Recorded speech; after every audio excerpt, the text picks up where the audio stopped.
Halo, hari ini kita akan membahas tentang JavaScript. Pembahasan kita dengan sumber yaitu javascript.info. Ketika kita buka websitenya di javascript.info, kita akan mendapatkan beberapa table of content atau daftar isi yang cukup banyak, cukup lengkap. Ada 3 bagian, yaitu bagian JavaScript, yang kedua tentang browsernya, bagaimana JavaScript mengelola browser, dan yang ketiga tentang additional article. Di sini kita tidak akan membahas semuanya dulu, kita masih akan membahas di kulit-kulitnya saja di bagian sini nih, di bagian JavaScript fundamental. Tapi sebelumnya kita akan lihat apa itu JavaScript dan bagaimana bentuknya. Sebenarnya JavaScript itu salah satu bahasa pemrograman yang tidak ada hubungannya sama sekali dengan Java. Kenapa dia namanya Java? Karena saat itu Java itu cukup populer. Jadi kalau kalian baca di sini, JavaScript itu dibuat pertama kali namanya LiveScript, tapi Java saat itu sangat populer. Jadi LiveScript berubah nama menjadi JavaScript, seolah-olah dia menjadi adik dari JavaScript. Tapi sebenarnya itu platform yang sama sekali berbeda sekali. Nah, awalnya JavaScript itu dibuat untuk membuat halaman web yang kita buat itu menjadi lebih hidup.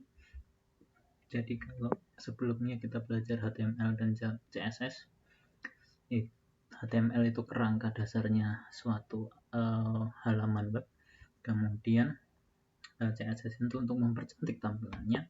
Nah, JavaScript dimunculkan atau dibuat untuk membuat web kita lebih hidup dengan beberapa interaksi yang dia miliki, beberapa interaksi yang bisa dibuat menggunakan JavaScript. Jadi pada dasarnya hampir saat ini JavaScript banyak digunakan di hampir semua website untuk membuat interaksi-interaksi yang tidak memungkinkan sebelumnya ketika hanya menggunakan HTML dan CSS. Bahkan JavaScript saat ini sudah mulai merambah ke server, tidak hanya ke klien atau di browser. Jadi kalau di sini disebutkan bahwa JavaScript itu tidak hanya dieksekusi di browser, tapi juga dia dieksekusi di server. Di dalam browser biasanya sudah embedded ya, ada embedded engine yang biasa dipanggil dengan JavaScript Virtual Machine. Hampir sama seperti Java. Di Java itu kan ada Java Virtual Machine.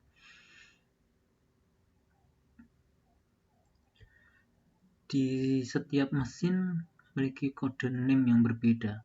Contoh di Chrome dan Opera itu menggunakan V8 atau V8. Kemudian di Firefox itu menggunakan SpiderMonkey. Itu engine yang digunakan untuk menjalankan JavaScript kita. Nah, secara kode, struktur kode JavaScript itu hampir sama seperti bahasa pemrograman yang biasanya. Setiap statement, jadi setiap perintah itu kita kumpulkan dalam satu statement. Jadi misalkan kita ingin memunculkan kata hello, di sini ada contoh. Kita ingin memunculkan kata hello, maka kita membuat satu statement alert hello. Jadi nanti akan kita pelajari lebih dalam. Alert itu salah satu fungsi di dalam JavaScript untuk memunculkan pop-up halaman. Jadi kalau kita lihat di sini ada alert hello, alert dalam kurung tanda petik hello, berarti string hello, diakhiri dengan titik koma atau semikolon, kemudian dilanjutkan dengan alert lagi, di dalamnya ada string word, diakhiri dengan titik koma. Artinya di dalam satu baris ini kita mempunyai 2 statement. Statement yang pertama memunculkan alert dengan string hello, statement yang kedua memunculkan alert dengan string word. Kalau dijalankan programnya, dia akan memunculkan pop-up alert ya, peringatan hello. Kalau kita tertutup hello-nya dan muncul lagi alert-nya, yaitu dengan stringnya yang word. Kita lagi dia close. Kemudian bisa juga di setiap statement itu di dalam baris yang berbeda. Jadi satu baris satu statement boleh juga, agar lebih clean ya, lebih tersusun dengan rapi struktur kode kita. Mungkin kita biasanya menyusun beberapa statement itu ya, entah itu satu baris atau dijadikan beberapa baris seperti ini. Hasilnya sama seperti yang pertama, tetapi di beberapa kasus JavaScript itu dapat mengenali statement tanpa harus ada semikolon.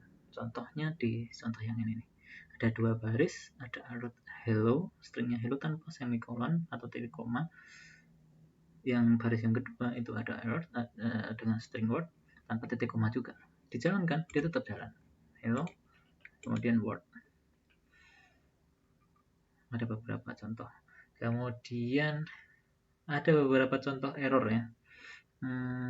Nanti kalian bisa pelajari, tapi di sini ada beberapa error. Yang pertama, di dalam JavaScript ada statement seperti ini nih. Jadi dalam JavaScript ada statement bahwa ada angka 1 dan angka 2, ada himpunan angka atau string, ada array, satu isinya 1 dan 2, kemudian di for each-nya itu dimunculkan alert. Kalau dijalankan seperti ini.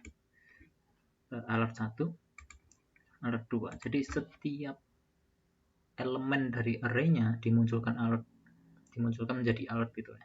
Jadi stringnya 1 dan 2 yang tadi. Tapi akan menjadi error kalau sebelum statement ini ada statement sebelumnya, ada statement bawaannya tanpa titik koma. Contoh yang ini.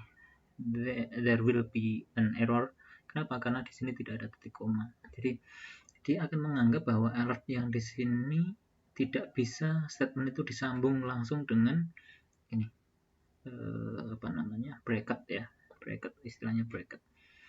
Jadi kalau kita jalankan, dia akan error pasti ketika kita type error alert is undefined. Jadi alertnya tipenya tidak didefinisikan. Kenapa? Karena tidak ditutup. Dia yang sebelumnya meminta string, tapi yang selanjutnya kok tidak ada stringnya. Jadi tipenya unidentified, error. Tapi kalau kita kasih titik koma, ya akan berjalan dengan benar. All fine now. 1, yang berikutnya 2. Sedikit gambaran tentang ini. Kemudian di dalam JavaScript juga ada, kita ingin membuat komen one line comment menggunakan double slash seperti C++. Kemudian multi line kita bisa menggunakan slash dan asterisk, kemudian ditutup dengan asterisk slash. Contohnya seperti ini. Kemudian ya ada contoh yang tidak disupport di dalam JavaScript. Jadi nested multi-line comment itu tidak disupport. Jadi contohnya seperti ini. Slash asterisk lagi, nested, ditutup lagi, ini tidak menutup. Yang ini ada error. Jadi kalau kita jalankan programnya, syntax error, expected expression asterisk. Jadi tidak ditemukan ekspresi asterisk lagi di sini. Kenapa? Karena tidak mendukung nested comment.